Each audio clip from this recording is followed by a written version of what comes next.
execrable seguramente, pero la verdad que Sí. en algún sentido combatió a los nazis al menos con Pero éxito. después se encargó de matar a los compatriotas, ¿viste? Ahí Eso pasa que de seguro. repente hay una diferencia en las ideas No. políticas, porque a mí la película la verdad que me encantó, me pareció... Lo que pasa es que trata más... Ridicularizaba toda esa situación, anda, mata a este, mata al otro, y dando los propios nombres de los protagonistas de esa época, ¿no? Entonces, no sé, Claro. estuvo entretenida, no sé. Pero, aparte lo que está tratando es la situación interna, no sí. el contexto y la geopolítica. Hola. Hola a todos, ¿cómo están? Hola. El Buenas director es tardes. escocés, no es americano. Entonces eso, digamos que visto desde Europa y desde Inglaterra es como otra cosa, ¿no? Sí, desde ya. También. Los veo muy compenetrados en la discusión. Sí. Sí, es que es polémica. Bueno, para pero mí hoy pensemos en la Sputnik, gente. Yo me fui adelantando porque como el mes pasado no hice el curso, me pasé mirando películas como loca, y Riskin Festival, la de Woody Allen, bueno, yo soy fan de Woody Allen, ¿no? Entonces la verdad que la miro con ojos de cariño, pero me gustó muchísimo la película porque le hace un guiño a un montón de películas de las clásicas del cine, ¿no? Ajá. Bueno, por lo menos entonces tenemos la posibilidad de que vamos a ver una buena película. Son todas muy buenas. El padre es una película bárbara también. Y la otra, ¿cuál es? La otra que Minari también está muy interesante. Ah, pero ya te lo viste todo. Me vi todo. Quería ver todo antes del Oscar. Y entonces, como tengo un hijo cibernético, que todos los años le pido y no me da pelota, pero este año le lloré tanto la milonga que al final me bajó un montón de cosas en un pendrive y entonces tuve meta a mirar películas que no estaban en el Netflix.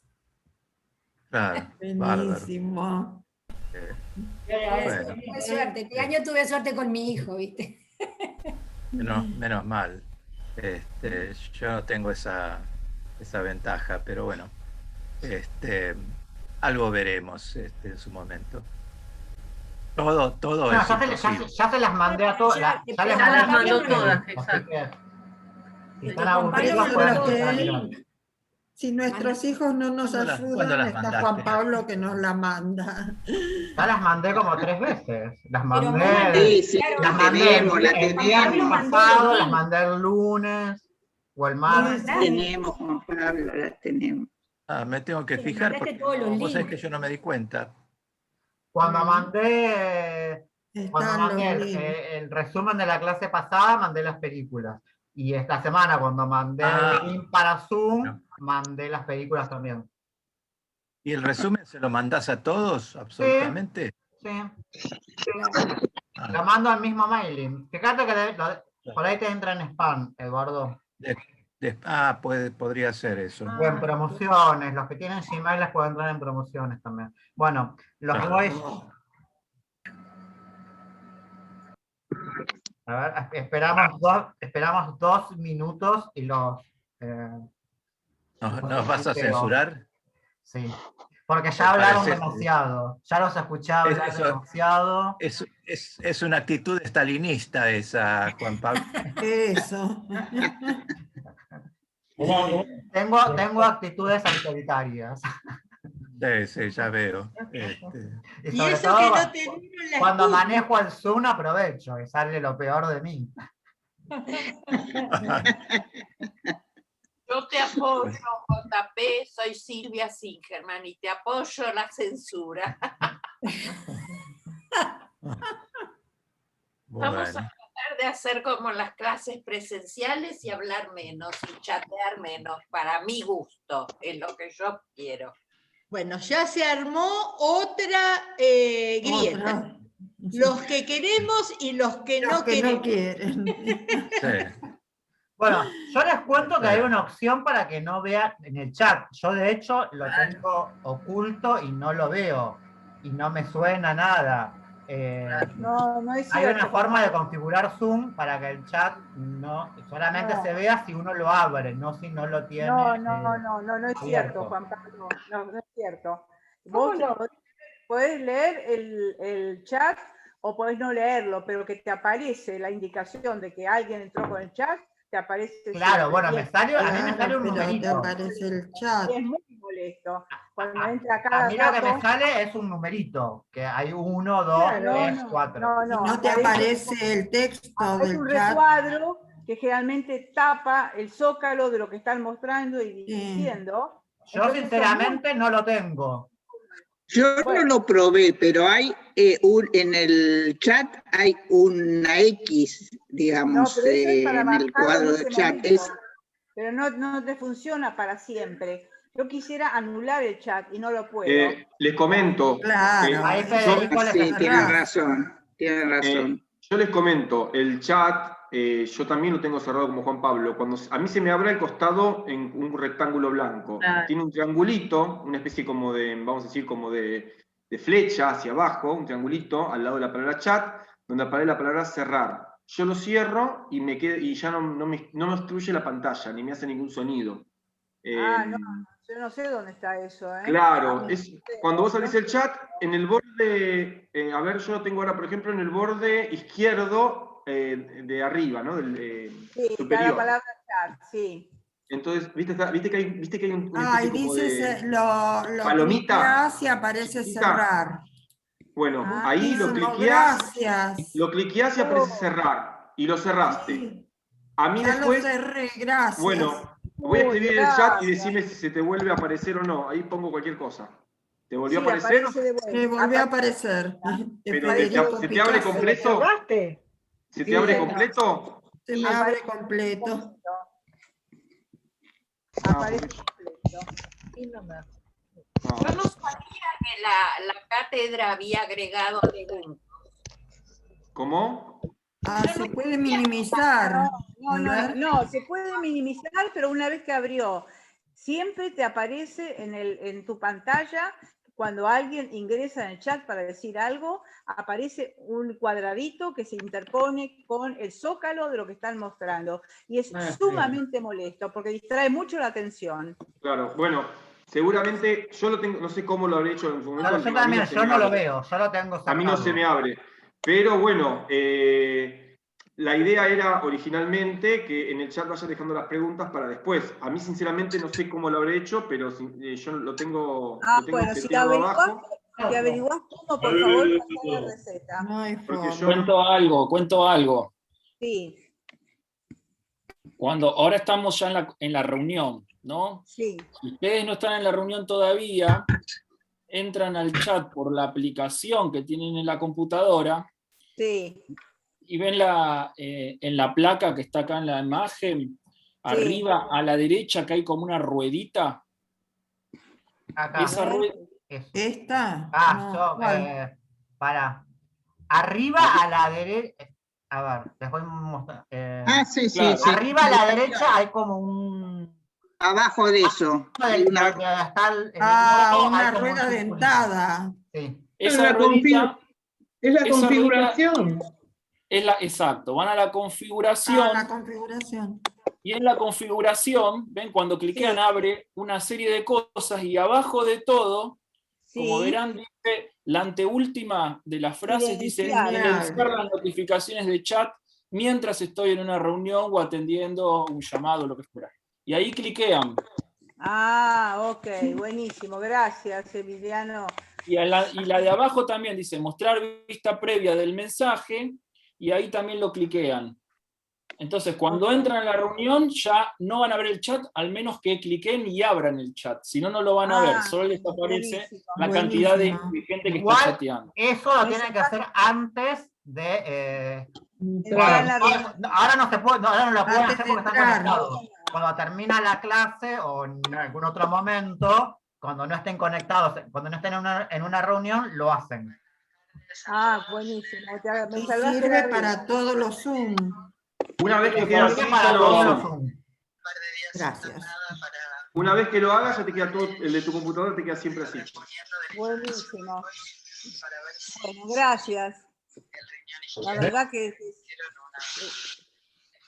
Claro, porque lamentablemente nosotros necesitaríamos que lo puedan modificar en lo posible, porque a nosotros el chat nos sirve para que vayan dejando sus preguntas. Así al final de la clase podemos ir leyendo lo que fueron consultando. Esa es la función, pero claro, no queremos que a nadie moleste tampoco. Nuestra intención es que todos estén cómodos. Pasa que a veces la tecnología genera, ¿no?, complejidades y hay que ir aprendiendo sobre la marcha y no siempre es fácil. Para nadie, pocas veces, Federico, pocas veces son preguntas, muchas veces son opiniones, intercambio de opiniones entre varios miembros del grupo, no siempre son preguntas. Y eso también, vamos a tratar entre todos de solamente escribir preguntas puntuales sobre ojo, si hay algún comentario reflexivo también. Porque también lo que pasa es que muchas veces se escriben un montón de cosas y se pierden las preguntas concretas. Exacto. En semejante lista de opiniones o de cosas, por ahí hay alguna pregunta particular y en semejante lista se perdió todo.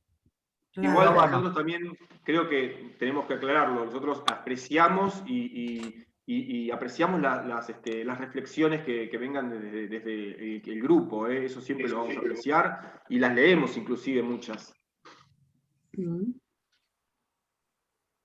Los callo a todos, ya hablamos demasiado, todos muteados a la vez. Les voy apagando las cámaras a los que la tienen prendida.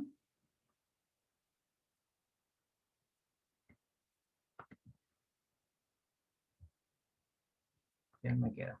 Acá.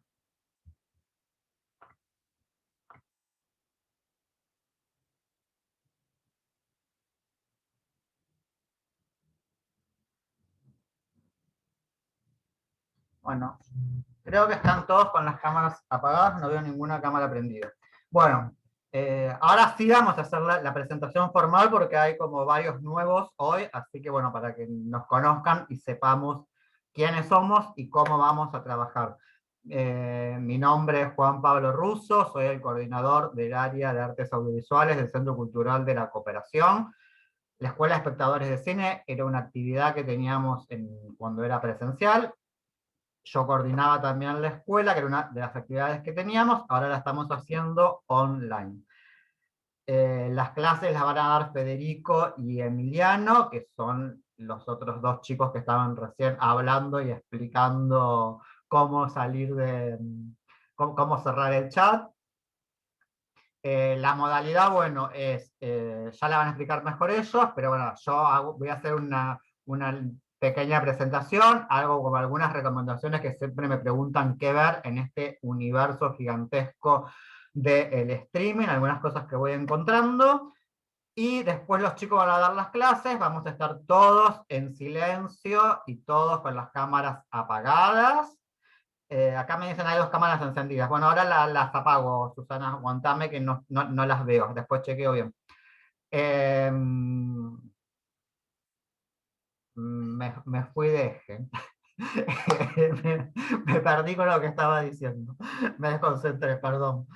No, lo de las películas, contá lo de las películas que vos las pasás, las que no están en Netflix. Eso estaba diciendo. Bueno, que yo hago un par de recomendaciones de películas, siempre algunas cosas que voy encontrando o que voy viendo y las voy compartiendo con ustedes. Después los chicos dan las clases. Si hay alguna pregunta, la escriben en el chat.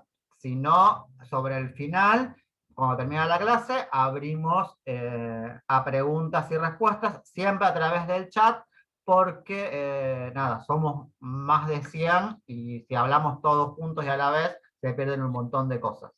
Así que bueno, dicho esto, hoy vamos a analizar 2 completos desconocidos, el corto de Netflix que ganó el Oscar y La muerte de Stalin. La semana que viene recuerden que tenemos Minari, la otra semana tenemos El Padre, y la última semana tenemos Riskin Festival de Woody Allen. Yo ya les envié todas las películas en el mail cuando mandé los datos para Zoom. Si alguno no lo recibió o no lo tiene, me escribe y me lo pide.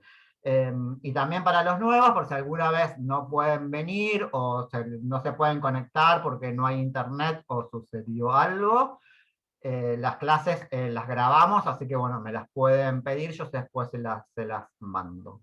Dicho esto, paso a hacer las recomendaciones del día. Si me pasan el... Ahí está. Ya, estaba preparado todo para explicar cómo cerrar el chat, mirá vos. Qué inteligente. Bueno, nos ganaron antes con la inquietud, tenemos que explicarla, pero estaba todo cronometrado para que sea en un momento. Y para bajar las películas del Drive también. Ah, bueno, pásamelo que los explico por si alguno no estuvo la semana pasada o quiere... O para los nuevos, cuando yo mando las películas, si ustedes no las quieren ver en la computadora y prefieren ver en la tele, se pueden, o después quieren guardarlas, porque las películas están en el Drive un cierto tiempo, porque por una cuestión de espacio, después vamos subiendo las nuevas. Acá arriba hay una flechita, arriba a la derecha, como ven, hay un signo más, una flechita para abajo y 3 puntitos. Se hacen clic en la flechita, las pueden descargar, se las guardan en las descargas de su computadora y la pueden pasar a un pendrive y verla en un televisor, en un Smart o en lo que sea. O si las quieren ver en la compu, también la pueden ver, incluso cuando tienen cuando internet anda mal, que por ahí se frena, que muchas veces pasa, bueno, si las descargan se ven como si fuera una película, mejor que una película en DVD porque la calidad es superior. Pero bueno, nada, dicho esto, paso a mis 2 recomendaciones del día que tengo para esta semana. Una es El Inocente, es una serie de Netflix. Nada, es muy interesante de ver, a mí me gustó mucho. Yo sé que acá en este grupo hay como un grupo que le gustó mucho una película que se llama Contratiempo, que también está en Netflix.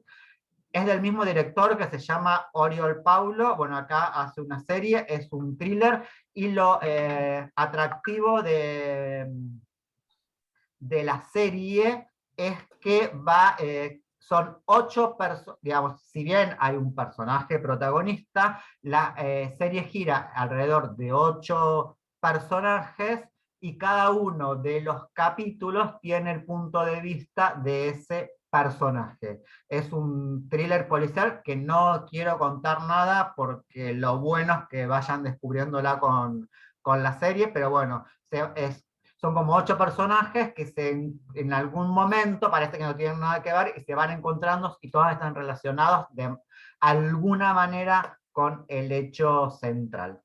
Y la segunda recomendación que tengo es una película que se estrenó en Netflix la semana pasada, se llama El Discípulo. No voy a decir el nombre del director porque es muy difícil, es un director indio. Sí voy a decirles que acá lo conocemos porque se ganó el Bafisi hace unos años con su ópera prima que se llama La Acusación, una película, el director es indio, de la India, y la película también era india. Acá se estrenó comercialmente esa película y ahora estrena en Netflix su segunda película, El Discípulo, que ganó en el Festival de Venecia el año pasado el premio al mejor guión y el premio FIPRESI de la crítica internacional. Cuenta la historia de un chico que se obsesiona con la música clásica del norte de India y comienza un recorrido para, para adentrarse, o si no me sale la palabra exacta, pero como para posesionarse con ella. Nada, es una película muy interesante, suena mucha, digamos, está ambientada gran parte en Bombay y suena como, es muy musical, suena como mucha música clásica de la India con canciones del lugar.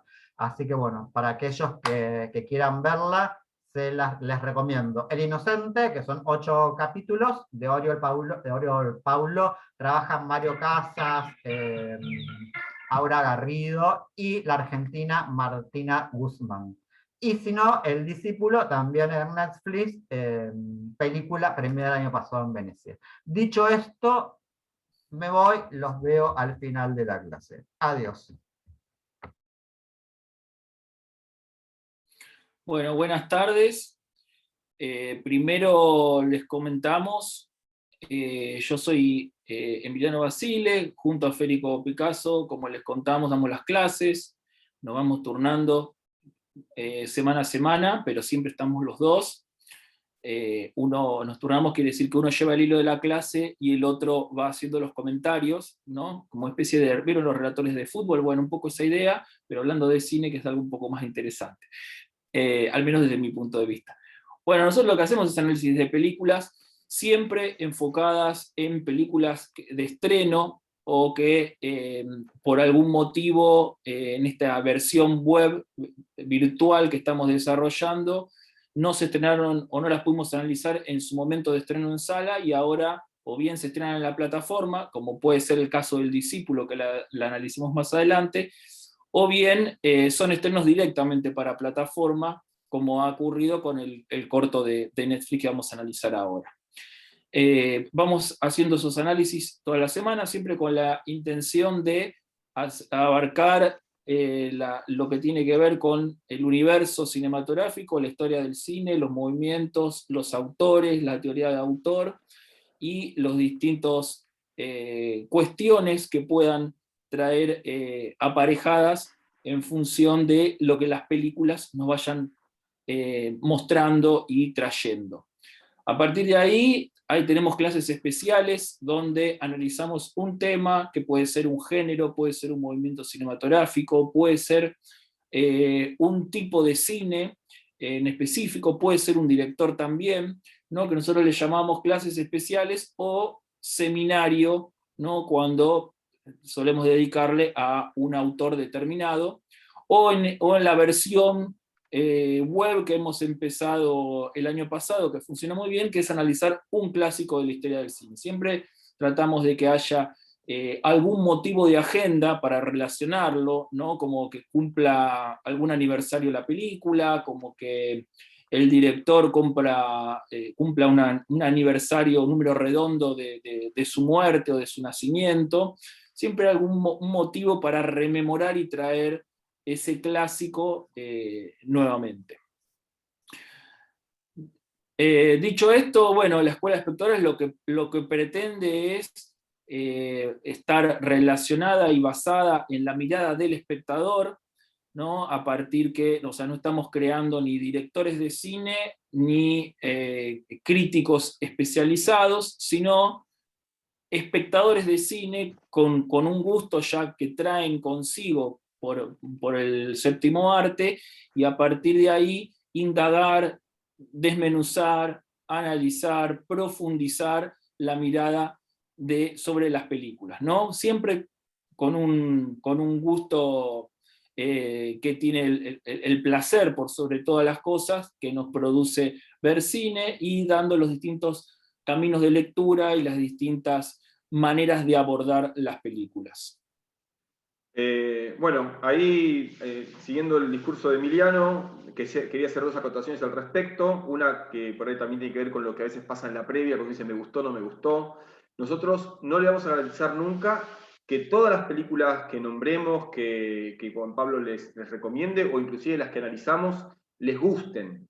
A algunos les va a gustar unas, a otros les va a gustar otras. Siempre va a haber, el tema del gusto es algo personal. Lo que nosotros garantizamos con el corpus de película es excelencia y variedad.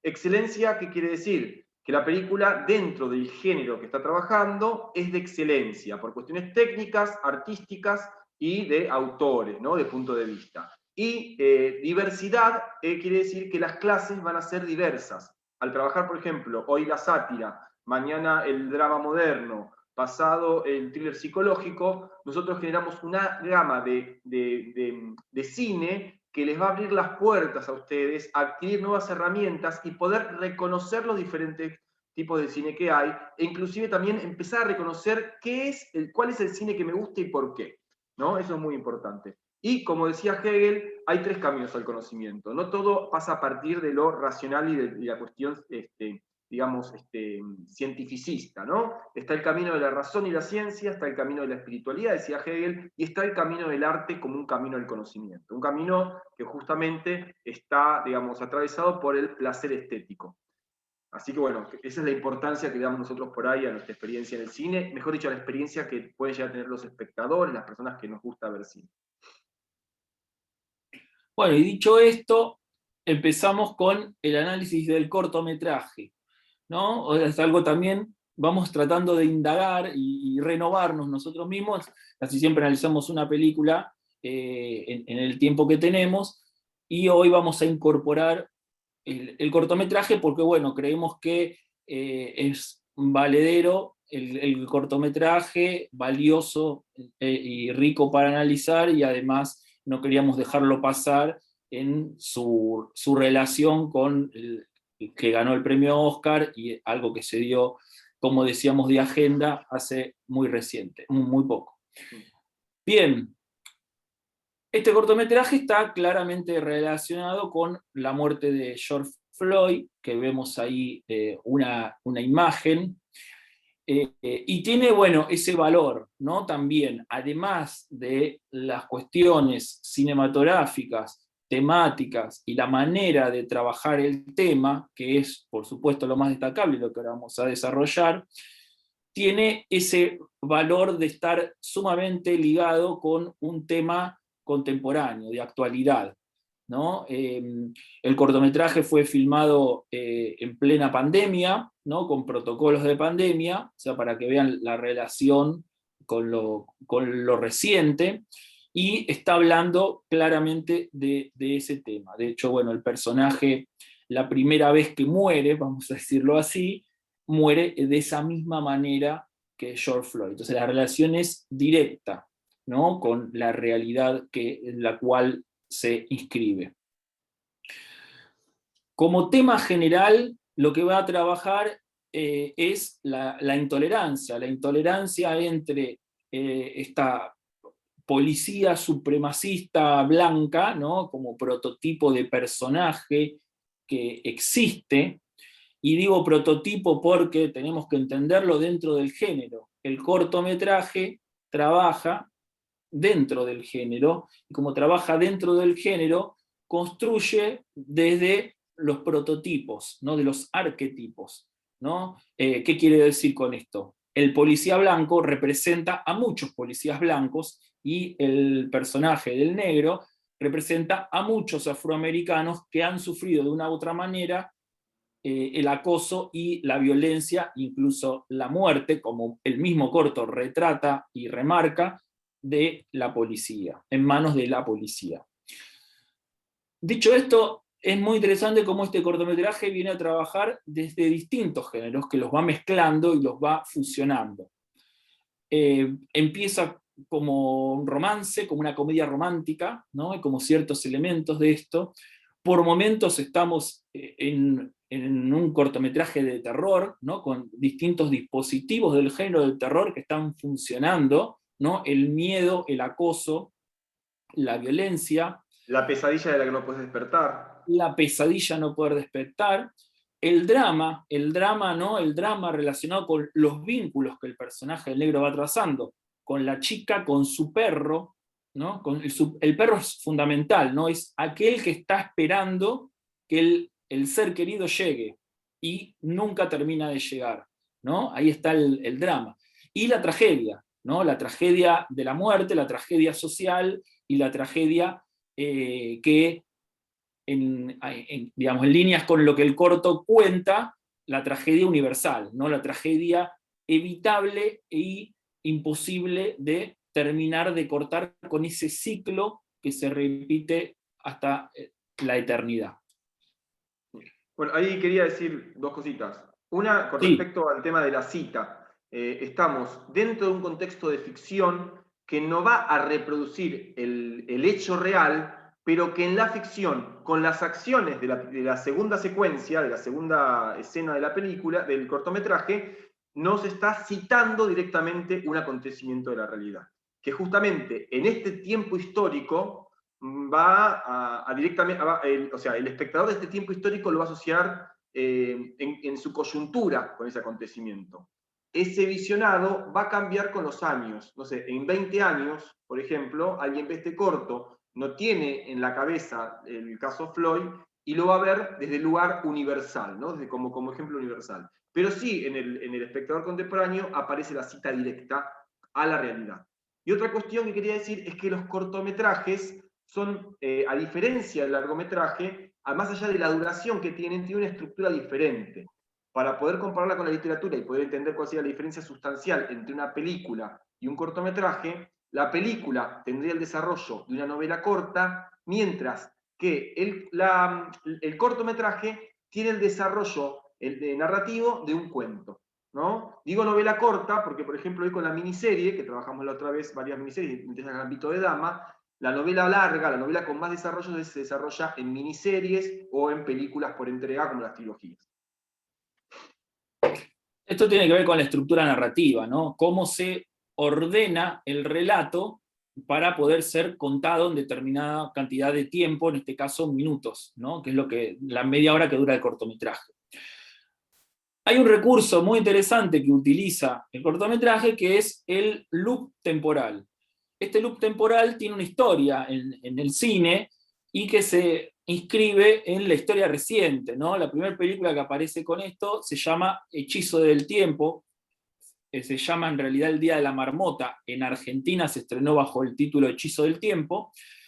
Es una película del año 93, en la cual trabaja Bill Murray, donde aparece esta idea de que el personaje una y otra vez se va despertando el mismo día y solo él percibe esa reiteración constante de los hechos. Todos los demás personajes viven su vida normalmente. En ese caso, como en el caso de la película Como si fuera la primera vez, se trata de comedias románticas. Entonces, el chiste es que el protagonista debe volver a conquistar a su amada una y otra vez, cada vez que se repite ese día. Después hay otra versión más contemporánea, que es en clave película de terror humorística, podemos decir, que se llama Feliz Día de tu Muerte, donde, igual que en el corto, la chica muere a manos de un asesino todos los días, inevitablemente, ¿no? ¿Cómo se soluciona este loop temporal? ¿Cómo logra el personaje salir de esta frecuencia repetitiva, ¿no? Y logra partir de un aprendizaje. En determinado momento el personaje principal aprende, ¿no?, cuál es la manera de relacionarse con ese entorno y logra sortear ese bucle temporal. Como si el bucle fuera una suerte de castigo divino en el cual el personaje está inmerso y solo su aprendizaje va a lograr que el personaje pueda destrabar ese nudo, ¿no?, y continuar con su vida eternamente. A nivel cinematográfico, a nivel lenguaje cinematográfico, este modo en el cual hay un fragmento de la historia que se repite constantemente se llama frecuencia repetitiva, ¿sí? O sea, la frecuencia aparece siempre, puede haber una frecuencia múltiple, una frecuencia simple, una frecuencia, o sea, hay varias opciones de frecuencia a la hora de entender cómo funciona el relato cinematográfico. En este caso se llama frecuencia repetitiva, porque es exactamente el mismo momento que se reitera a los ojos del espectador, pero también a los ojos del protagonista. Ahí está funcionando lo que podemos llamar la justicia poética, es decir, todo recorrido tiene un aprendizaje, ¿no? Y siempre hay, digamos, de alguna forma, una compensación para el protagonista si aprende algo. Hay algo que se está mezclando, hay alguien que abrió su micrófono y se está escuchando algo de fondo. 200 pesos. A ver, alguien abrió su micrófono y se está escuchando, ¿eh? Por favor, fíjense quién es.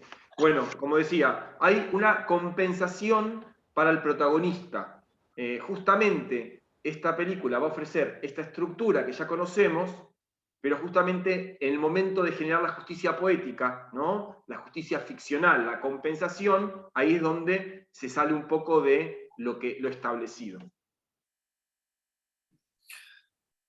Y en este caso, bueno, acá aparece en la placa lo que veníamos diciendo, esto de que la historia se repite y el personaje debe aprender, ¿no?, algo a lo largo del desarrollo de esa historia para sortear esta parábola temporal.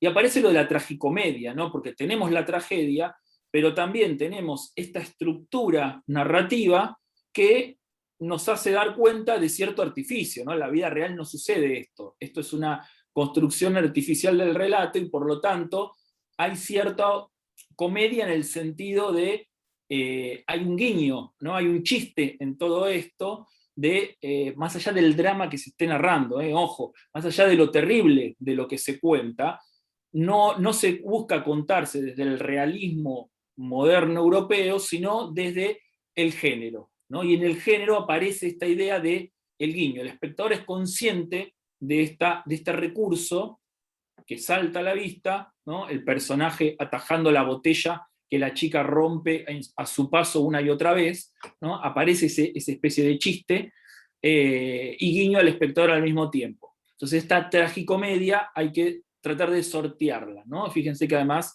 mediante la música que utiliza y la puesta en escena, ¿no? que tiene una puesta bastante publicitaria, si se quiere, el cortometraje, no busca hacer una visión trágica, sino que la tragedia está en lo que se cuenta. Y lo interesante de este cortometraje, que la tragedia está contada a partir del loop, ¿no?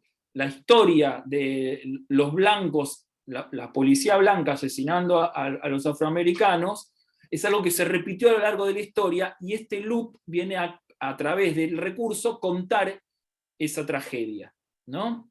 Y ahí aparece la construcción del relato.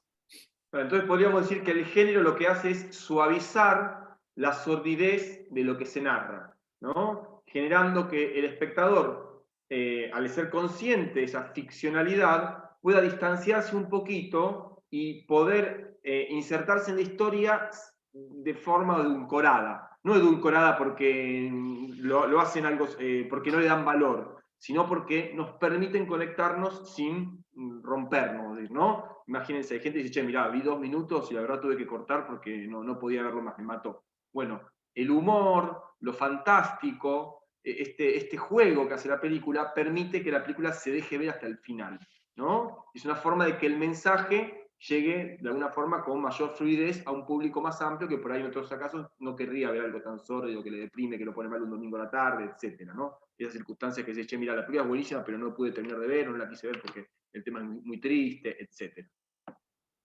Y a la vez, esta puesta en evidencia del loop temporal hace consciente al espectador de esta historia que se viene repitiendo con los años, ¿no? En Estados Unidos específicamente, ¿no? Estos casos, estos asesinatos se vienen reiterando, y es el juego narrativo, el juego cinematográfico, el que pone en evidencia de manera tal vez más amena, pero pone en evidencia lo terrible que de esa reiteración constante de los crímenes de los policías blancos sobre los afroamericanos.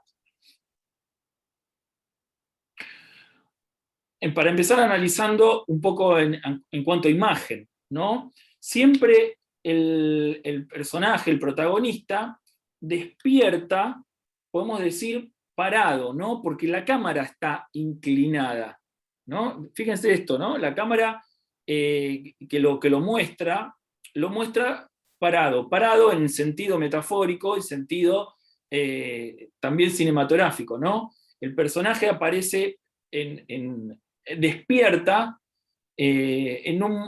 digamos, bien, despierta con confianza de sí mismo, despierta, después a lo largo de la trama lo vamos a ver con cierta preocupación, pero despierta con una nueva oportunidad de sortear su bucle temporal.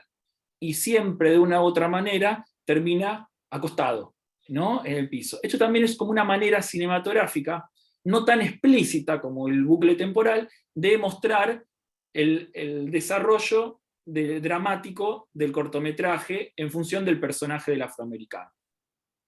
Y también viene a plantear esta idea de lo que es el sueño, la pesadilla en este caso, y lo que es la realidad, ¿no?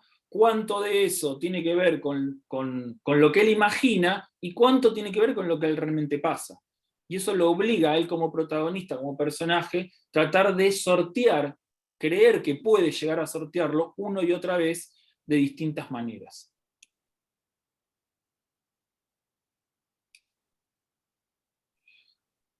Bueno, ¿por qué si en todas las películas o las series que tienen este recurso del loop temporal, el personaje aprende en algún momento y sortea el conflicto, y en este caso eso no pasa? Porque lo que nos damos cuenta en determinado momento, y es después de esa larga conversación cuando el policía blanco lo lleva en el patrullero hasta su casa, nos damos cuenta que él aprendió, él trató de comprender al otro, de escuchar al otro, ¿no? Porque lo que se entiende es que son dos personajes que también que tienen un imaginario sobre el otro y no saben realmente cómo piensa, cómo siente, y no tratan de relacionarse desde cierta humanidad. Cuando hablan, cuando logran todo eso, nos damos cuenta, que es cuando el policía blanco empieza a aplaudir, que el otro personaje también es consciente del loop y él es el que no quiere aprender. Él está dispuesto a no aprender, a no tener ningún aprendizaje.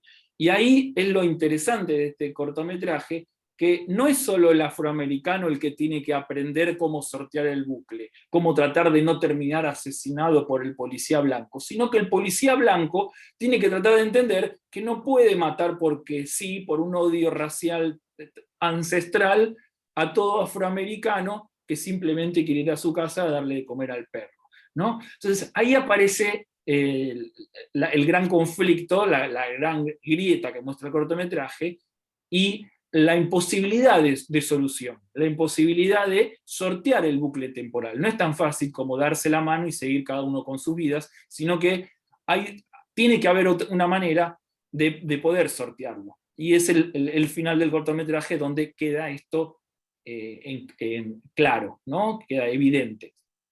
Esa sería la novedad estructural, ¿no? La película obviamente es posmoderna porque dialoga con el género buscando una salida alternativa que genera sorpresa en el espectador. Nosotros ya conocemos este tipo de películas, no sé, El Día de la Marmota es una película que siempre tengo en la cabeza, apenas la empecé a ver me acordé, dije que poco original, fue lo primero que pensé cuando vi que repetía lo del Día de la Marmota, pero justamente está a propósito para que yo ingrese, sepa de qué va esto, me adelante a que va a terminar de una forma determinada, como bueno, se abrazan los dos y son buenos para siempre, pero en realidad la película ahí me traiciona y hace la salida posmoderna, que es dialogar con lo que esperamos y hacer exactamente lo contrario. Y esa estructura está contando justamente el mensaje político, el mensaje ideológico que decía Emiliano, ¿no? Acá no es solamente el protagonista que tiene que aprender. Si no hay un aprendizaje social, si hay un encuentro con la otredad real con el otro, no hay salida del círculo de muerte, podríamos decir también. Y acá aparece esto que cuenta Fede, lo de la pista falsa, ¿no? El título es Dos extraños distantes, traducción exacta, bueno, desconocidos, como quieran llamarlo. La cuestión es que empieza el cortometraje con los dos personajes que recién se conocen y que acaban de tener relaciones, digamos, que se están conociendo, el chico y la chica.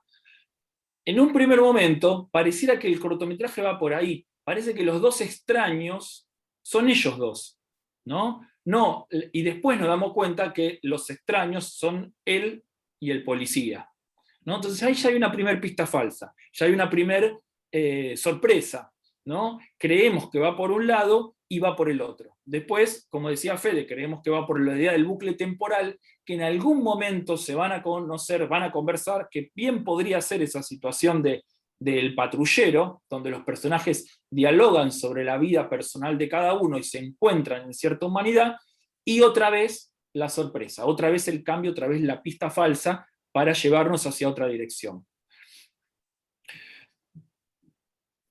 Esto es interesante porque habla de la capacidad que tiene el cortometraje para trabajar con algo conocido, pero aportarle cierta novedad. Cambiar del eje y aportar cierta novedad. Y esto tiene que ver claramente con la fábula social. Siempre nosotros decimos que el cine clásico que trabaja desde el género también construye mensajes normativas. Después uno puede estar de acuerdo o no de acuerdo con el mensaje, pero siempre va a estar esa historia en función de cerrar un mensaje sobre el final, ¿no? Ese relato tiene esa forma y esa razón de ser para dejarnos cierta enseñanza a nosotros como espectadores. O sea, no es el final abierto como en el cine europeo, donde cada uno puede interpretar algo diferente, ¿no? Poniendo, por ejemplo, la película que analizamos el jueves pasado, que era Another Round, ¿no? Otra ronda, la película danesa. No ese es el caso. Acá la historia cierra en determinada manera, de determinada forma, y ese cierre, que en realidad no es un cierre, es una clausura narrativa. Cierra, termina lo que se quiere contar, y lo que se quiere contar termina ahí porque tiene una razón de ser, que es dejarnos un mensaje. El mensaje acá es lo que veníamos diciendo, ¿no? Esta historia, este ciclo reiterativo de asesinatos va a seguir repitiéndose hasta el infinito si las dos partes no están en condiciones de poder llegar a una solución.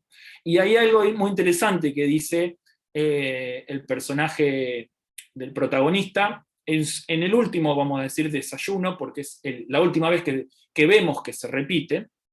No sabemos si se sigue repitiendo, pero que él le dice en el desayuno a su amada, le dice, yo soy más inteligente, tal vez tenga más dinero, ¿no? Como diciendo, yo soy el que soy capaz de encontrar una solución. No tengo que esperar que el otro se dé cuenta que lo que está haciendo está mal. Yo tengo que promover el cambio, así como el otro tiene que promover su propio cambio. Y solo así se puede llegar a encontrar una solución. Y esto da cierta sensación de final feliz a la historia, que no deja de ser trágica, ¿no? Y ahí el tratamiento desde el género, que es muy inteligente, para poder abordar desde la particularidad un mensaje universal.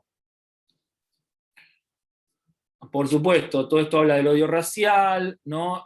Los argumentos que terminan siendo insuficientes, ¿no? Los argumentos siempre son racionales, incluso cuando tratan de apelar a lo emotivo, como en el caso de esa conversación en el patrullero, pero después hay algo de lo irracional que tiene que ver con ese odio racial, que nosotros conocemos muy bien desde lo que se denomina en los medios grieta, ¿no?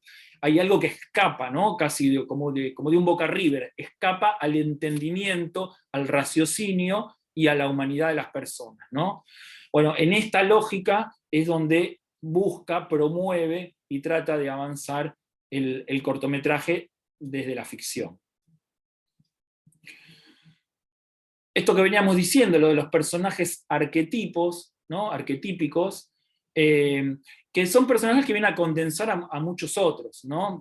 A ver, el policía blanco es blanco, se rapa tipo skinhead, ¿no? Tiene un diente de oro, tiene ojos claros, ¿no? Da con todo el physical role, es el prototipo de este personaje de derecha, reaccionario, de supremacía blanco y violento, ¿no? Tiene toda esa figura.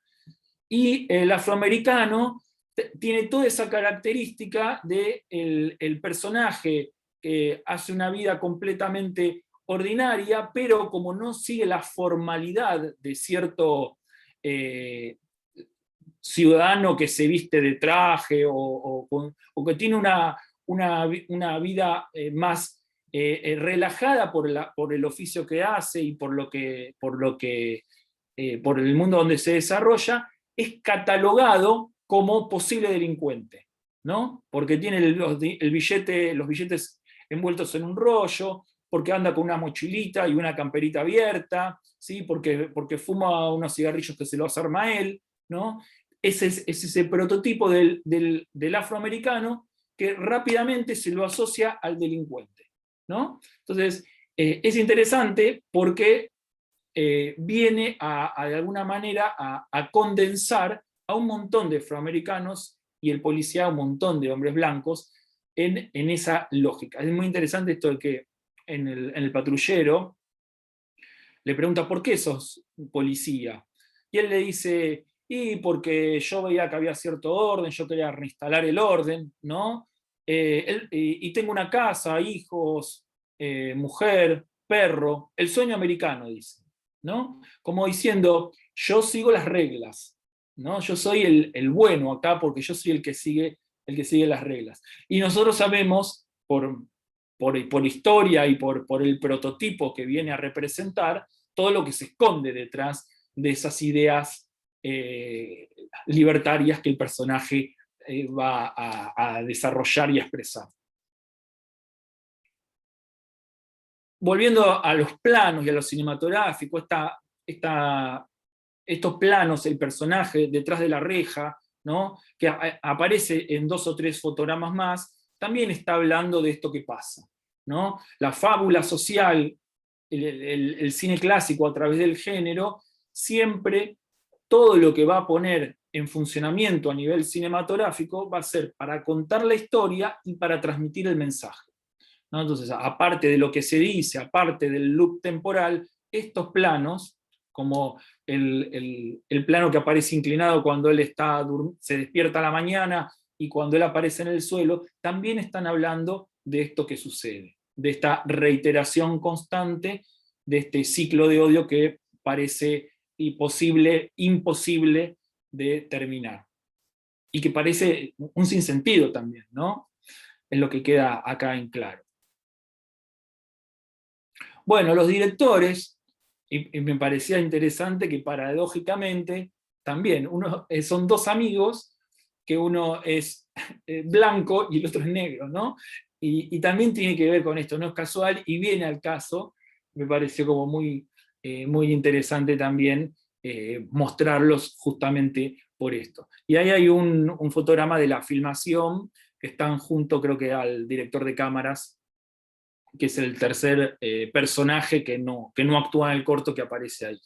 Es interesante, son 4 personajes que aparecen, ¿no? Son los 2 protagonistas, el policía, el chico afroamericano, la novia, o la chica con la que acaba de conocer, la mujer que filma en la calle, y creo que no aparecen 2 o 3 más por ahí, pero no hay nadie más, ¿no? Y con esa idea simple se cuenta un montón de cosas, ¿no? Y esto es como lo interesante también del cortometraje como formato, ¿no? A partir de algo muy simple y de un disparador claro, condensar una historia muy potente.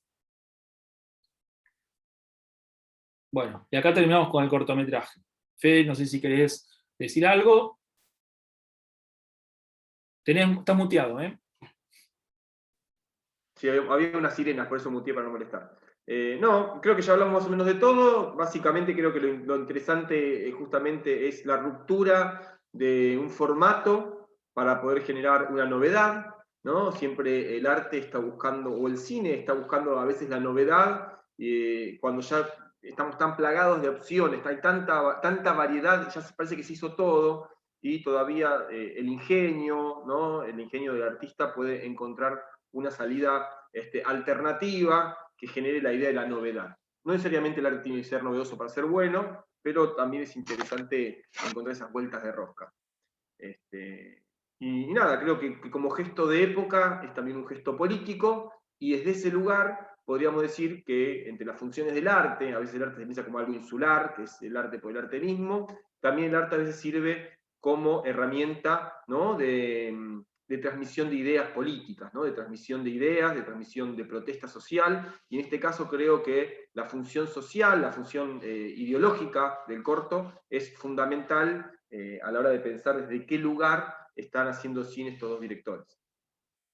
Y de aportar su granito de arena para promover el cambio, ¿no? El cambio justamente de esta situación de odio que parece interminable y irracional, ¿no? En cuanto a los motivos. Entonces también es el cine como transformación, como posibilidad de transformar esa realidad que está representando, ¿no? Ese feedback necesario que muchas veces el arte tiene que tener. Bárbaro. Bien, Y para arrancar hablando de la otra película, que es La muerte de Stalin, empezamos a hablar de la historia de la sátira política que viene de principios de la historia del cine, ¿no? Claramente.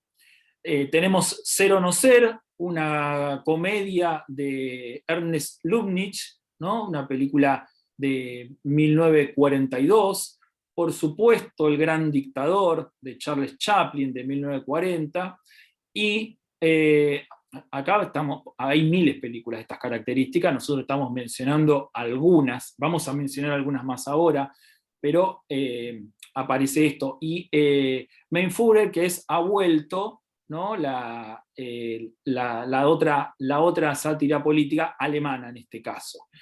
Es interesante porque Ser o no ser está dirigida por un alemán que emigró a Hollywood con la Alemania nazi y viene a parodiar a la figura de Hitler, Charles Chaplin, que parodia a Hitler durante la Guerra Mundial. Bueno, Ser o no ser también está durante la Guerra Mundial, transcurre en Polonia, Ser o no ser, el gran dictador, y recordamos siempre el mensaje pacifista de Chaplin en esa película. Y Mein Führer, que creo que es Ha vuelto, si no me estoy confundiendo ahora de película, sí, creo que sí, es esa, bien, sí. Que es la película que imagina, es una película alemana, que imagina qué pasaría si a Hitler apareciera en el mundo contemporáneo. Y, paradoja del destino, y ahí aparece la sátira política, su discurso de odio empieza a pegar y a ser muy pregnante en los alemanes, la película transcurre en Alemania, de la actualidad, ¿no? Entonces es muy interesante también esa sátira política, ¿no? Donde se cree que es un personaje del pasado, pero su discurso siempre termina volviendo y guarda, ¿no? El mensaje de la película sería: guarda que algo que habíamos superado puede volver a repetirse. Bueno, este género, digamos, desde esta parodia, desde esta exageración de acontecimientos reales, trata de hacer una crítica social, una crítica de lo que sucede o de lo que ve en la sociedad, ¿no? El procedimiento obviamente es la caricatura, ¿no? Es la exageración y el humor. Por eso también tenemos que tener en cuenta que es un género que muchas veces repite muchos cuestionamientos, ¿no? El gran dictador, cuando tenemos por ejemplo la secuencia de Hitler jugando con el mundo, que se vuelve entretenido, divertido, se vuelve algo estético, bello, y en realidad estamos disfrutando y riéndonos de una cosa que es monstruosa, es un hombre perverso luchando con el destino del mundo y que puede destruir un poco a la sociedad occidental. O por ejemplo lo que pasó también con Jojo Rabbit, que para muchas personas la película Jojo Rabbit, que justamente es una película antibélica, por sobre todas las cosas, y también una película que está en contra del nazismo, pero que justamente al utilizar el humor para hablar de cosas tan tremendamente macabras y de temas tan sensibles, genera en parte de los espectadores cierto rechazo por el, vamos a decir, por el tratamiento poco serio, por el tratamiento poco, vamos a decir,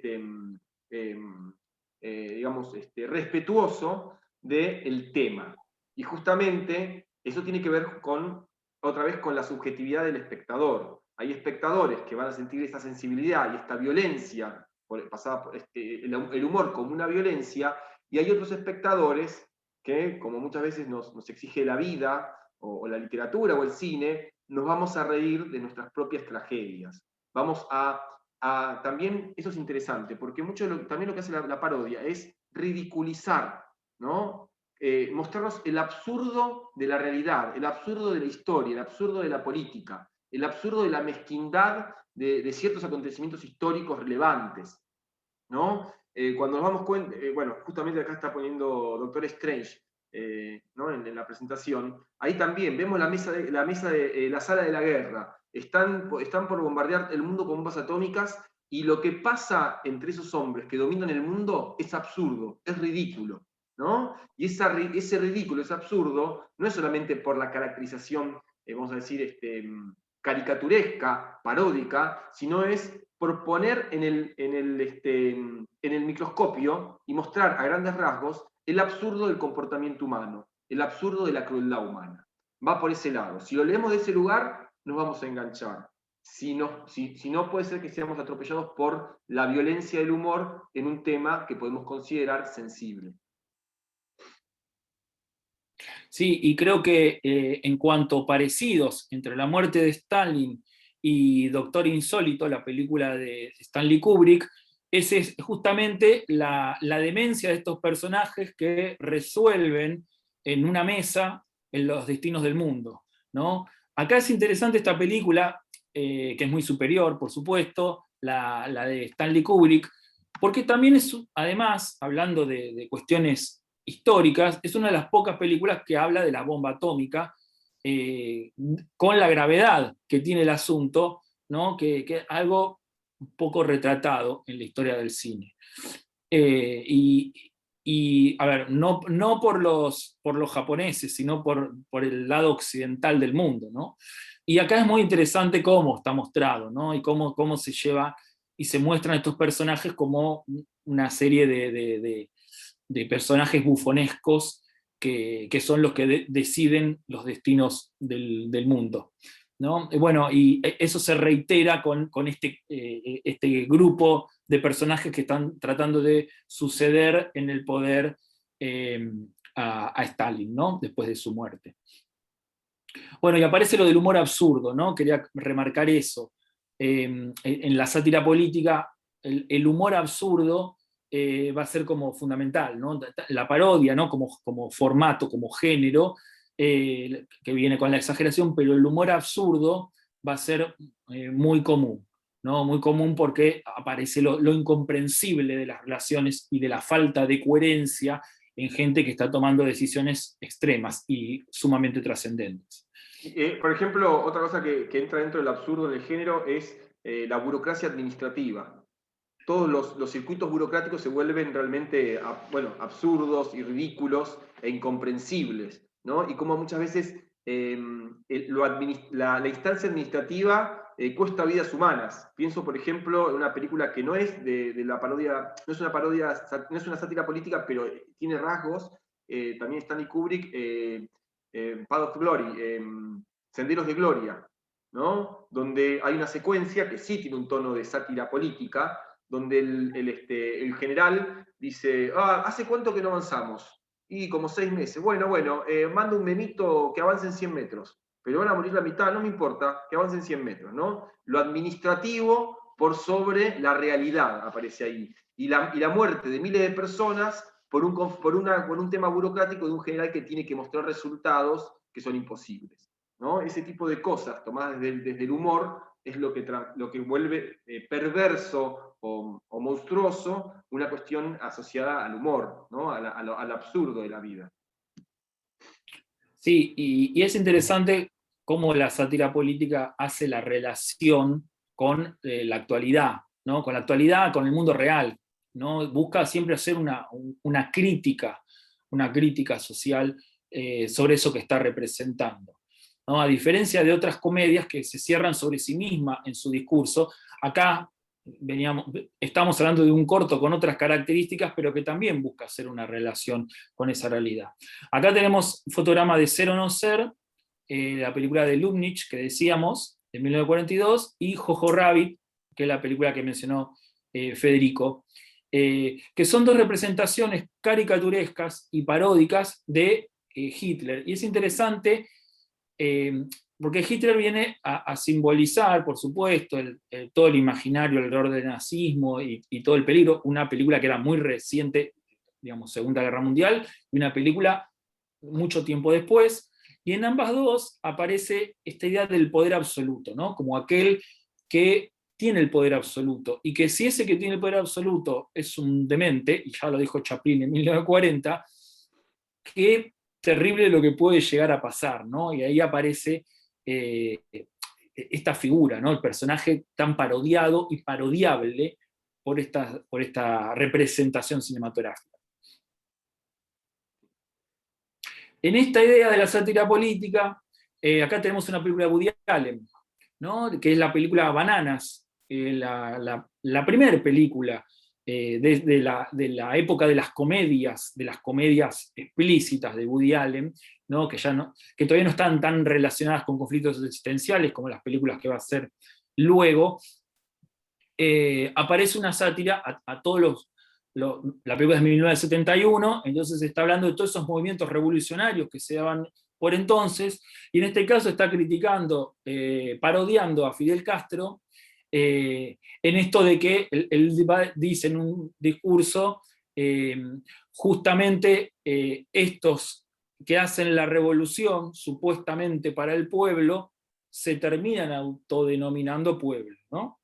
En contra de las dictaduras, ¿no? Siempre la crítica es en contra de las dictaduras.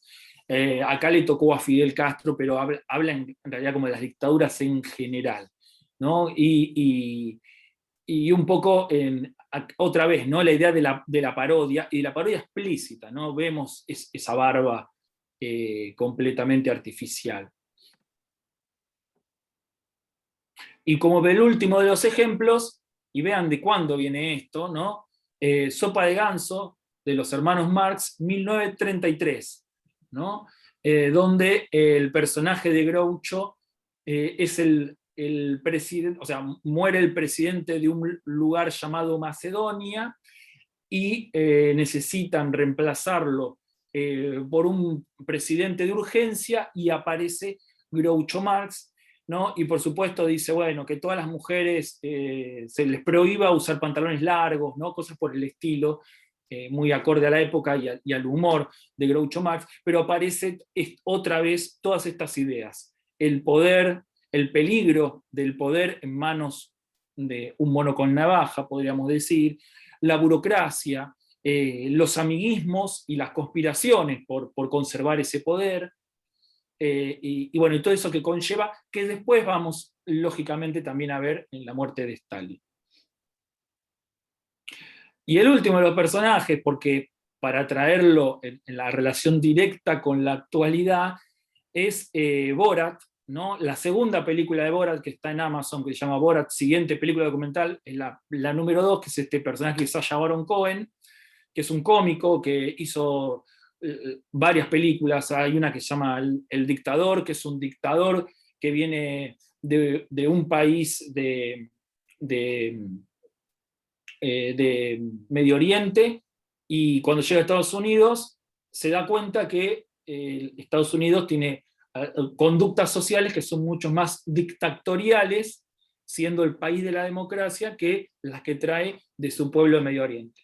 Es interesante, él es un cómico inglés que desarrolla su filmografía en Estados Unidos, y es muy crítico, muy ácido también, y a veces escatológico, pero es muy duro con la política norteamericana. Y en esta película particular le pega muy duro a los republicanos, ¿no? En esta última grieta social que se armó en Estados Unidos con Donald Trump, ¿no? Y como vemos, parodia también al personaje de Donald Trump, gran personaje parodiable, ¿no? Que prácticamente, ¿no? Muchas veces ha sido una parodia de sí mismo. Bueno, en esta lógica aparece como la última relación, ¿no? de este humor provocador que busca que el espectador, por reflejo y por exageración y por guiño, entendiendo lo que está viendo, relacione con su realidad y tome conciencia de la gravedad de los hechos que ocurren a su alrededor.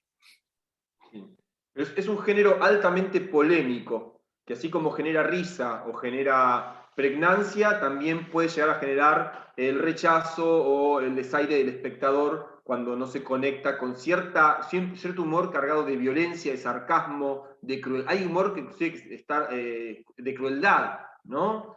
Frente a ciertas situaciones. De absurdo, que el absurdo no siempre es fácil de digerir en estas situaciones. Pero bueno, es un género muy interesante, y también es un género no tan abordado, no hay tantos ejemplos para tomar, y que, salvo, bueno, pocas excepciones, no han ganado no hay muchas películas premiadas dentro del género. Bueno, y esto viene de un concepto de satirización, ¿no? Está la idea de la sátira política, que es un concepto que en realidad lo inventa Leni Riefenstahl, que ha sido la documentalista por excelencia de Adolf Hitler en la Alemania nazi, ¿no? Es una documentalista muy particular que ha hecho varias películas, y la más emblemática, por ejemplo, filmó los primeros Juegos Olímpicos que se filman, que son los de la Alemania nazi de 1936, donde aparece esta idea del cuerpo del ario, ¿no? La raza aria, ¿no? El cuerpo esbelto de los deportistas como valor a llegar, ¿no? Y después, bueno, El triunfo de la voluntad, que es la película que reproduce de manera majestuosa todo el ideario nazi, que fue una película muy prohibida y muy criticada, inclusive ella como artista ha sido muy criticada justamente por pertenecer de alguna manera o estar asociada directamente al nazismo. Con el tiempo ha sido reconocida y revalorizada desde su arte, ¿no? Y no desde la ideología. Lógicamente se pudo separar de esa ideología que le tocó representar en aquel entonces. Su manera majestuosa de engrandecer, en este caso, ¿no? De exagerar, vamos a decir, en tono con lo que venimos diciendo, de exagerar todos los idearios nazis, ¿no? O sea, estoy hablando de la imagen, ¿no? Estoy hablando de la imagen, la cámara contrapicada, con toda la fila de soldados, como vemos en la placa, ¿no? Las banderas de fondo, los discursos, inclusive de Hitler, todo ese ideario se ha convertido, ¿no? En un recurso con el tiempo. Toda esta exageración, que en este caso fue utilizada para embelezar todo lo que tenía que ver con la Alemania nazi, se ha extraído luego desde Hollywood como un recurso para exagerar, y ridiculizar todo lo que tenía que ver con el poder absoluto. Y esto lo ha utilizado mucho la historia del cine luego para llevarlo como recurso y a trabajarlo desde el humor en la sátira política. Estas películas no tienen humor, no era el fin tener humor, no era el fin satirizar, sino engrandecer. Pero esa noción, esa satirización se extrae y se pone en otro tipo de productos que lo va a llevar hacia la crítica social, justamente ese engrandecimiento de los acontecimientos. Siempre estoy hablando de la manera en que estaba filmada, enfocado, retratado, representado, ¿no? Y llegamos a la muerte de Stalin, película de Armando Iannucci, que es un director escocés, pero perteneciente, lógicamente, a Gran Bretaña, al Reino Unido. La película es de capitales ingleses, ¿no? La película es una película inglesa. El elenco es un elenco importante, por ahí no tan conocido, digamos, no tenemos actores que encabecen repartos, siempre suelen ser actores secundarios, pero son todos grandes actores y muy conocidos por el público, sobre todo en las series están dando vueltas hoy en día, los que representan a este comité de la Unión Soviética de entonces. Steve Buscemi, Jason Isaac, Simon Russellville y Jeffrey Tambor, perdón si pronuncié mal alguno. Bueno, y acá Buscemi, lo tenemos en acción al director. Buscemi es quizás el más conocido, ¿no? Por trabajar con Tarantino, con los hermanos Coen, en Fargo, claro. en Reservorio de Perros. Él quizás sea la figura por ahí más conocida de todo el grupo. Pero también muy pocas veces fue protagonista, ¿no? Sí, siempre fue como el gran actor de reparto, pero pocas veces protagonista, ¿no? Y entonces es interesante también esa conjunción de personajes, ¿no? Al estar emparentados con un personaje real, también es necesario que no sea una figura, que uno no diga, estoy viendo a... no sé, vieron cuando uno lo ve a Francella y uno dice, bueno, es Francella haciendo de. Bueno, al ser actores de no tan renombre, uno los puede mimetizar en la figura histórica que están representando. Por otro lado, son actores todos de alto calibre, son todos actores extraordinarios, ¿no? de extraordinarias capacidades actorales que llenan la pantalla y construyen personajes llenos de detalles que los vuelven... Realmente son muy buenos la construcción de los personajes, son muy detalladas y muy verosímiles, ¿no? Dentro del género. Funcionan muy bien. Y lógicamente, dentro de este humor paródico y exagerado, ¿no? Siempre están en un registro actoral que están siendo bufonescos, personajes bufonescos. Y acá aparece algo muy interesante, que también tiene que ver con una película inglesa, que es el humor negro, ¿no? Y ahí por eso el afiche de Muerte en un funeral, porque aparece todo este imaginario, este regodeo, este chiste oscuro detrás de la muerte, ¿no? Que son como temas tabú, ¿no? Temas como difíciles de asociar al humor, y la película busca, ¿no? justamente por eso, buscar la manera de convertirlo en cierto acto liberador, ¿no? Poder reírse de eso, que de lo prohibido, es una manera de poder ponerlo en palabras y poder exorcizar el mal, ¿no? De alguna manera. Toda la secuencia del tratamiento del cadáver, desde que lo encuentran y van llegando todos los ministros de la comisión, también la manipulación del cadáver, los olores, la orina que el personaje, el cadáver había como dado, cómo mueven el cadáver de forma poco prolija, ¿no? Se van atorando con el muerto, después el muerto vuelve a aparecer, después se vuelve a morir. Todas estas cosas también, hay una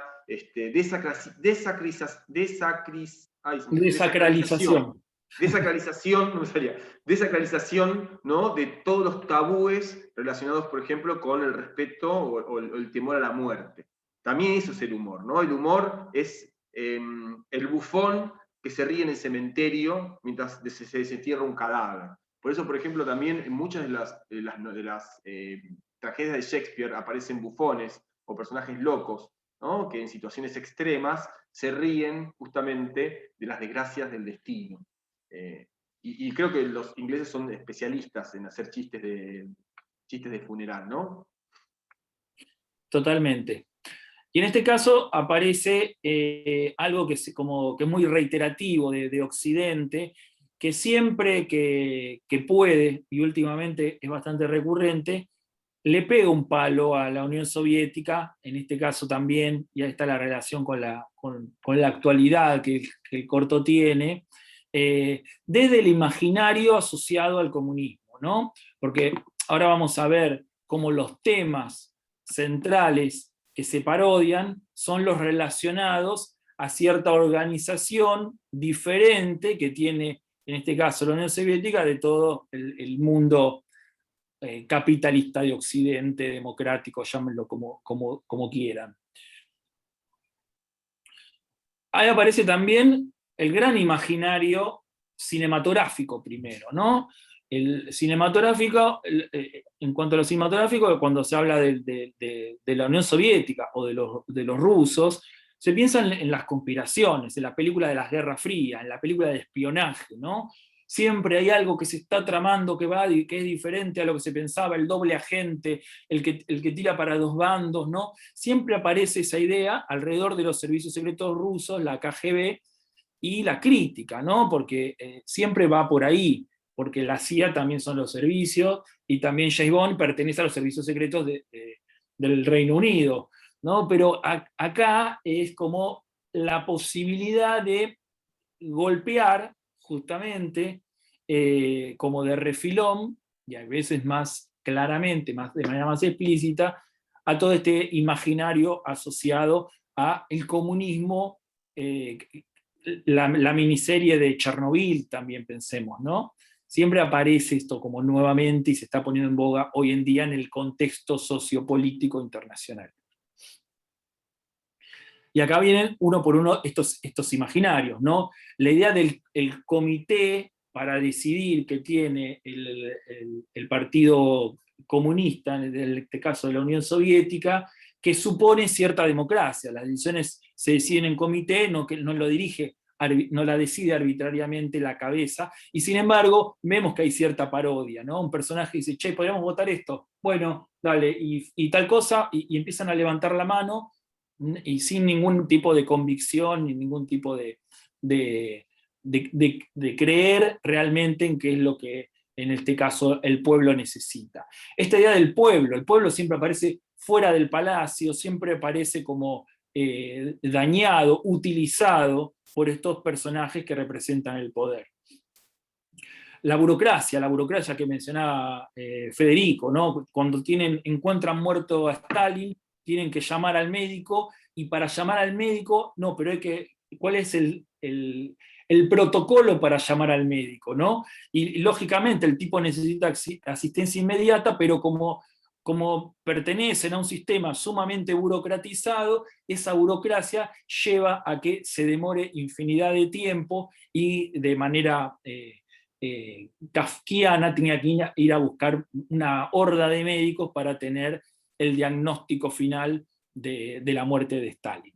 Lo cual también, ¿no? El mismo sistema que construye Stalin, de alguna forma en la película se transforma en la tragedia de su propia muerte, porque no tiene la atención médica adecuada debido a todo el sistema que creó a su alrededor. Los dos guardias que no se animan ni siquiera a abrir la puerta cuando escuchan algo, porque saben que el que llega es culpable de alguna forma, ¿no? Hay otra cosa que también trabaja la película de forma casi infantil, que es el sistema de culpabilidades. Siempre los personajes de mayor rango, hasta los que están grabando el concierto en la radio, siempre avisan que van a echarle la culpa al de menor rango inmediato si algo sale mal. Vieron que siempre pasa eso. Por ende, nadie quiere mover nada, ni hacer nada, ni solucionar nada, por temor a que esa acción le termine costando la vida o le termine pasando algo grave.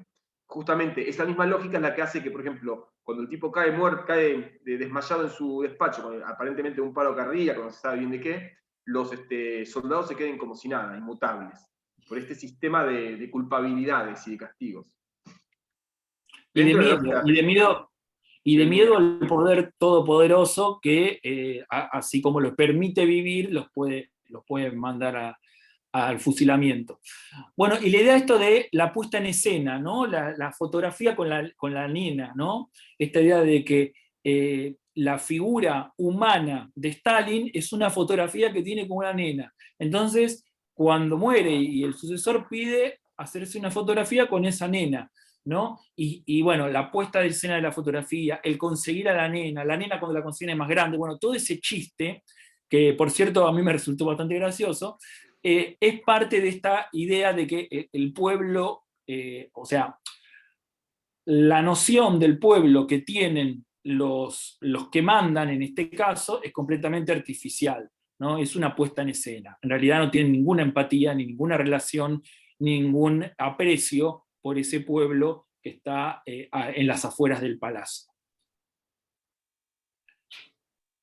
Bueno, estamos hablando justamente de todos estos temas satirizados, ¿no? La muerte del líder también, ¿no? Cuando hay un líder tan fuerte a nivel político, cómo ocupar ese rol y cómo reemplazarlo. Pensemos cómo los personajes estos funcionaban como satélites alrededor de él, y incluso las esposas le controlaban los chistes que decían y que no podían decir, cuál aprobaban y cuál era desaprobado, para justamente no pasar a formar parte de una lista negra, que también eso de la lista negra parece también como una cosa completamente exagerada, ¿no? Y a dedo que se venía desarrollando. ¿Qué quiero decir? No importa si fue cierto o no fue cierto, ¿sí? A ver, hubo una masacre que es real, ¿no? Sino el modo de cómo está representado es completamente exagerado para mostrar la irracionalidad del acto, ¿no?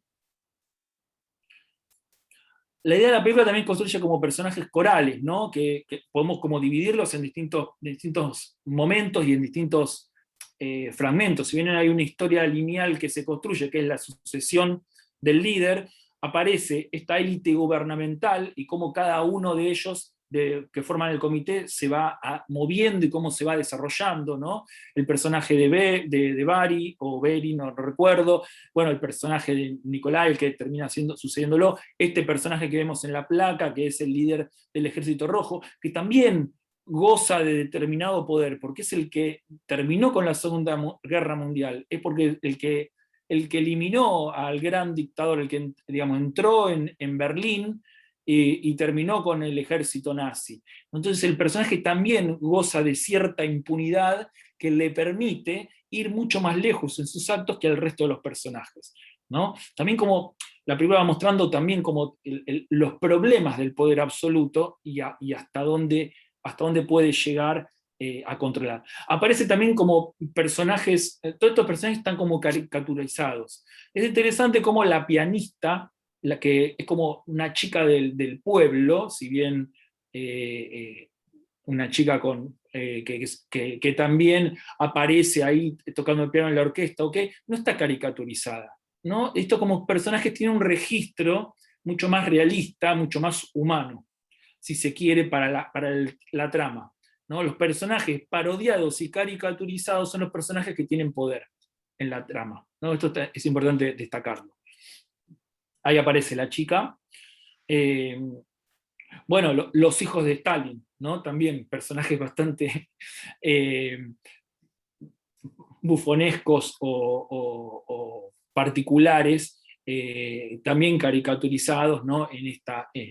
En su impunidad, justamente en su impunidad que les da el ser hijos de, y en su accionar, que vemos en la película que se termina con la muerte del padre, ¿no? Donde les van dando como falsas promesas de que su poder va a terminar y no termina siendo así.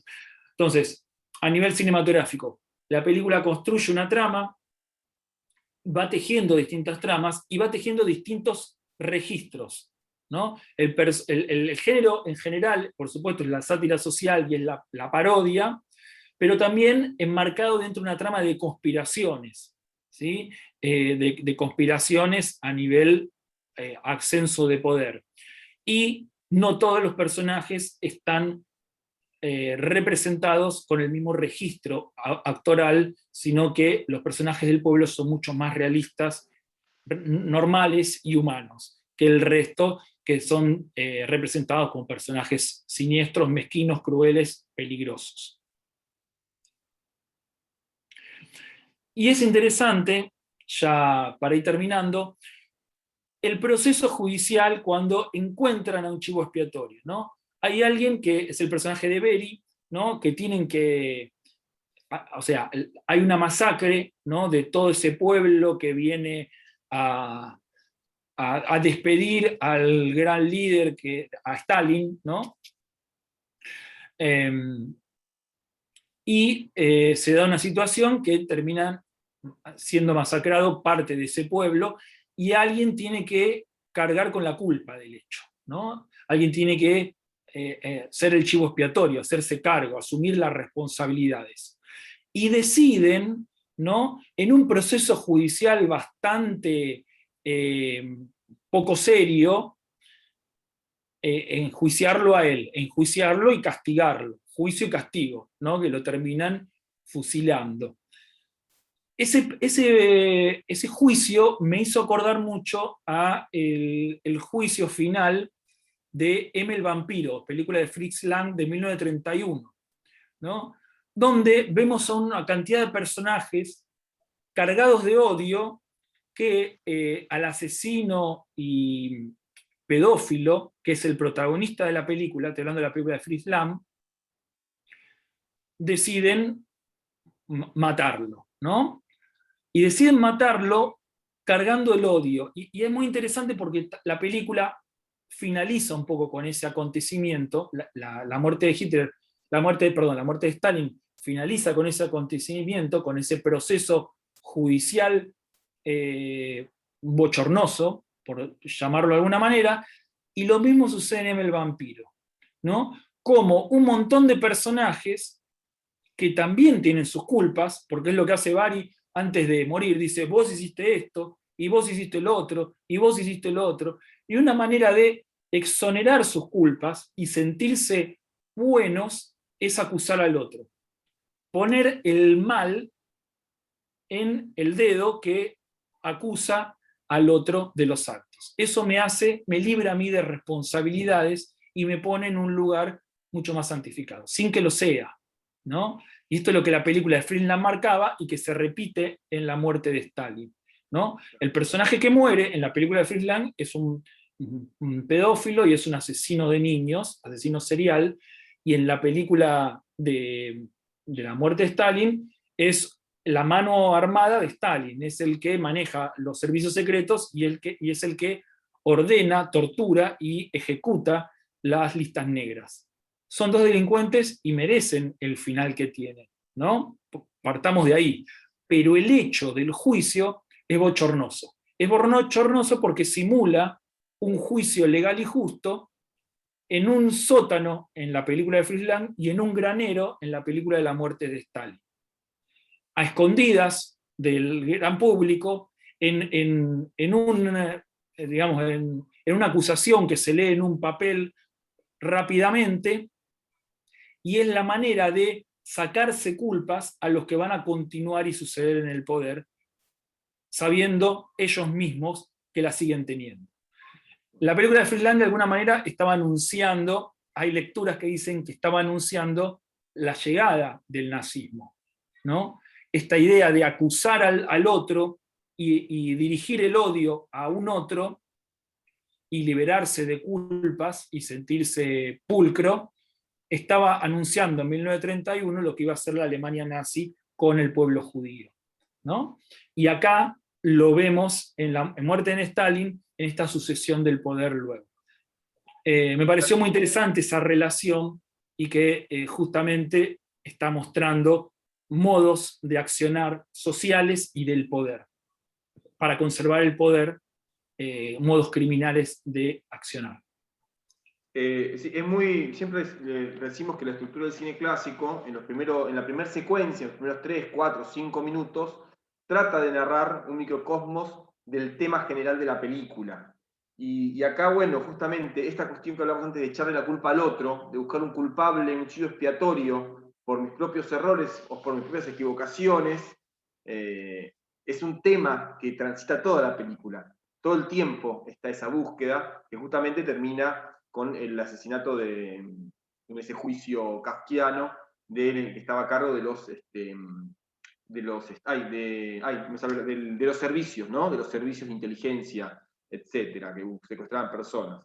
Que justamente es interesante porque el que de servicio de inteligencia es el que sabe cosas de todo el mundo, ¿no? Entonces justamente es el más peligroso de todos. Porque justamente va a sacar a la luz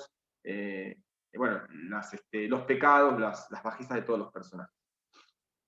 A mí la película particularmente me entretuvo muchísimo, la pasé muy bien viéndola, y obviamente, más allá de la posición que uno pueda tener ideológica, política o de la lectura que se hace del momento histórico, la película funciona muy bien como sátira a nivel, digamos, como microcosmos humano, ¿no? Y ahí tenemos la última placa para que hables de eso, Fede, justamente. Ah, perdón, no sabía. Está bien. Pero justamente es esto lo que habíamos charlado, de que si querés lo digo yo, Fede me decía, el tema de la película nos habla de la realidad, pero el lenguaje y el modo de representarlo es completamente ficcional. Si querés, explayate. Sí, bueno, justamente, esto que por ahí también dijimos cuando se hablaba de la otra película, también es política en otro sentido, ¿no? El cortometraje que ganó el Oscar. Está esta cuestión de que justamente, si nosotros aceptamos que la estética, el tono en que va a trabajar la película es totalmente ficcional, no se parece en nada a la realidad, voy a aceptar, ¿no?, que me hable de ese acontecimiento histórico a partir de ese lenguaje estético. Recordando que el cine es cine, ¿no? Así como Tarantino se permite asesinar a Hitler en una película, a mitad de la guerra, en un cine en Francia, ¿no?, a tiros de ametralladora en la cara, es decir, está rompiendo la historia en función de la ficción. Acá, aunque el acontecimiento histórico se respeta en cuanto a los acontecimientos, más allá de la lectura que hace el realizador, está atravesada por los elementos ficcionales, ¿no? Como contar, no sé, la vida de Churchill a través de un musical. Otra vez, la ficcionalidad atraviesa un acontecimiento que está basado en hechos históricos. Esta es la relación entre la vida y el arte. Muchas veces una parodia como esta habla mucho más o comenta con más fuerza, ¿no?, y con más polémica un acontecimiento histórico que el mero hecho de contarla tratando de ser fiel a lo que realmente pasó. Y acá doy un último ejemplo, una película que vi, que no recomiendo, pero que al que le quiera ver es interesante, tampoco hace falta, tampoco es espantosa. Vi la película Madame Curie, que también está en Netflix para ver, y Madame Curie es una biopic histórica, bien de manual, donde nos va mostrando los puntos de inflexión y los momentos fuertes, digamos, importantes, ¿no?, icónicos de la vida del personaje, con bastante, o sea, sin dar ninguna opinión, sin hacer nada nuevo, sin ser interesante. Mientras que esta película cuenta o hace un retrato de lo que fue el stalinismo desde un acontecimiento trabajado a partir de la parodia. Que la parodia y la sátira, entre otras cosas, es una caricatura. Muy bien, llegamos al final. Vamos a leer los comentarios.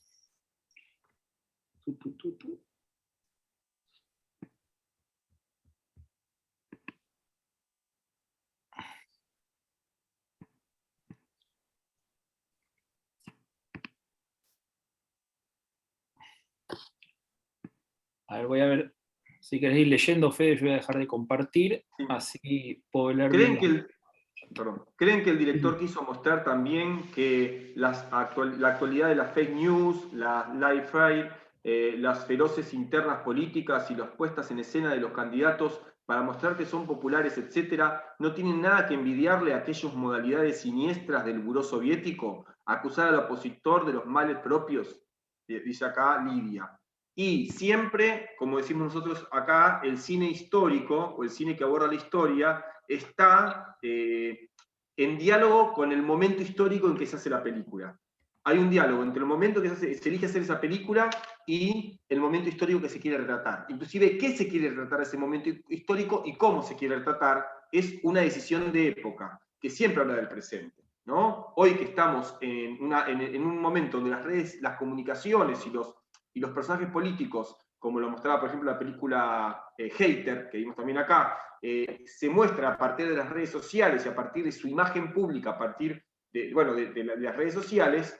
En la época de Stalin también se acababa de descubrir que el cine, por ejemplo, y la propaganda política eran fundamentales para poder manipular la opinión pública.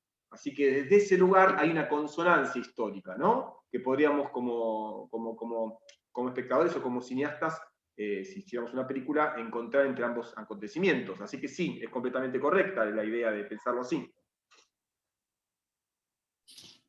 Alguien pregunta si Corre Lola Corre hace uso del loop temporal o se distingue por el tema del aprendizaje. Corre Lola Lola hace uso del flash forward, no del loop temporal, sino que cuenta algo que va a pasar en un futuro. Así como el flashback cuenta algo que pasó en el pasado, el flash forward cuenta algo que va a pasar en un futuro. Alfredo nos sugiere que hagamos alguna vez un seminario sobre Ozu. Yo creo que más un seminario sobre Ozu, podríamos hacer un seminario sobre cine japonés clásico algún día, y hablar de varios autores. Podría estar bueno. Hay una película que está en Movie, que se llama Laberinto del Cine, japonesa, que habla de la historia de las guerras en Japón, culminando con la bomba de Hiroshima, y atraviesa todo el cine clásico japonés. La película por momentos es como bastante histriónica, algo que suele molestar un poco, ¿no?, en esta cosa, porque también hay como cuestiones muy parodiadas, pero es interesante para tener como un raconto de la historia del cine clásico japonés, que recomiendo. Alguien dice que estuve viendo la tele, no sé qué quiere decir eso. No entendí. Por lo de los juicios, por lo del espionaje y los juicios. Ok. Me parece que es una ironía sobre eso. Ok. Sí, bueno, la historia se repite y en loop, ¿no? Podemos decir.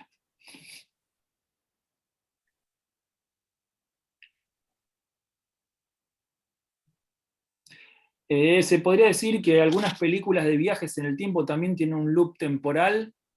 El loop temporal también tiene que ver, como marcaba bien Juan Pablo, cuando el personaje protagonista reconoce ese tiempo que se está repitiendo. Que no pasa eso en Corre la Corre. Nosotros nos damos cuenta como recurso, o el final de Jackie Brown de Tarantino, donde vemos la situación del robo en la tienda, que se repite de distintos puntos de vista, pero los personajes no son conscientes de esa repetición. El personaje no lo está viviendo varias veces, nosotros, espectadores, lo estamos viendo varias veces. Y esa es la definición que más se asemeja con la idea del loop temporal. Sí, tiene que ver con estar atrapado en una circunstancia. Podríamos decir que hay algo del loop temporal, pero muy poético, Con ánimo de amar, ¿no? Donde el personaje repite en su cabeza o los recuerdos de ese amor y esas salidas perdidas con la protagonista, ¿no? Donde parece que las secuencias de las salidas nocturnas y los taxis se repiten como un loop, pero es la memoria del personaje. Generalmente hay una película de Tim Burton que no es muy buena, que trabaja con la idea de loop temporal también, como un acontecimiento fantástico. No me acuerdo el nombre, es una de las últimas. Que la analizamos, me parece. Sí, la analizamos hace unos años. En realidad hablamos de Tim Burton en general porque la peli era más o menos. La de la casa de... Sí, ya sé, la de Eva Green, que trabajaba Eva Green. Sí, con Eva Green. Esa película trabajaba con un loop temporal. Los personajes estaban atrapados en un día del año 1945 antes de un bombardeo y vivían en ese día, ¿no? Y ellos eran conscientes de que siempre estaban viviendo en ese día, ¿no? Como escondidos en un momento temporal. Eso sería un loop. Looper, ahí dicen Looper. Looper, bueno, sí, había una con Van Damme en los 90, llamada Time Cop, pero ahí es como tipo Volver al Futuro. El personaje viaja en el tiempo para resolver un conflicto del pasado, cambiar el orden de los acontecimientos. No es que los acontecimientos se reiteran de manera idéntica, ¿no? Ahí sería por ahí la diferencia. El ejemplar es el Día de la Marmota, es el caso canónico. Claro. El laberinto, ¿cómo le...? Ay, me olvidé el título. Laberinto de cine. Laberinto de cine. Como Morel, el libro de Bioy. Sí, claro, la invención de Morel es un loop.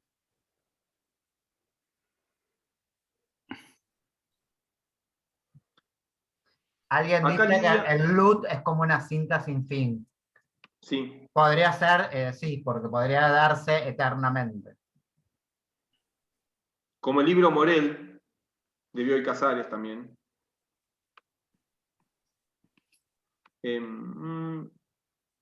Bien.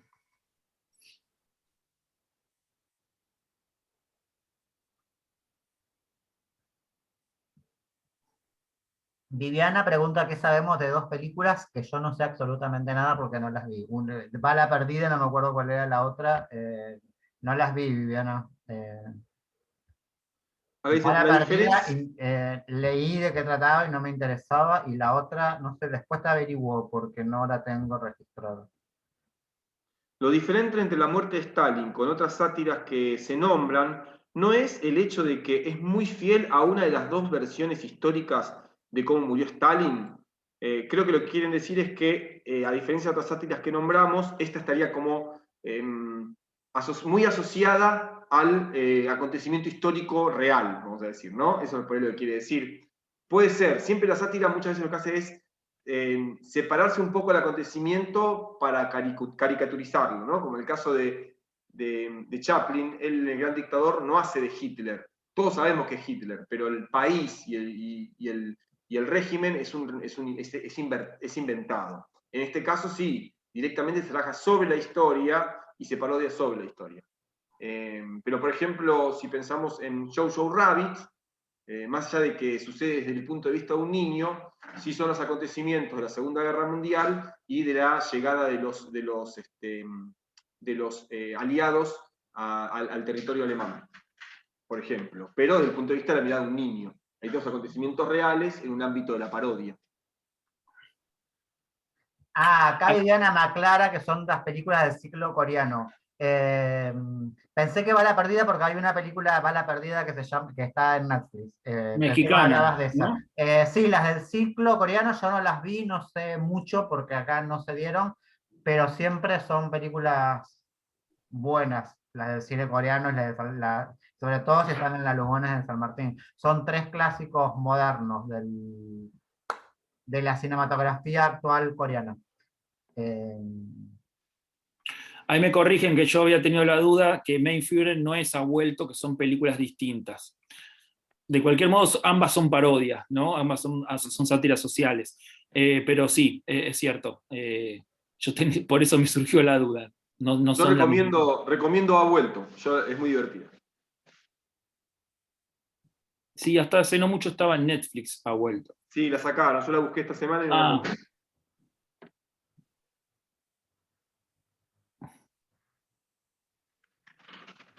Bueno, creo que no hay más preguntas, así que nos vamos. Bueno, hasta luego, hasta la próxima. Hasta la semana que viene. Nada. Buena semana, que descansen. Bye, bye. Hace frío, así que todos adentro viendo películas. Chau, chau. Hasta luego. Chao, gracias. Chau, chau. Chao.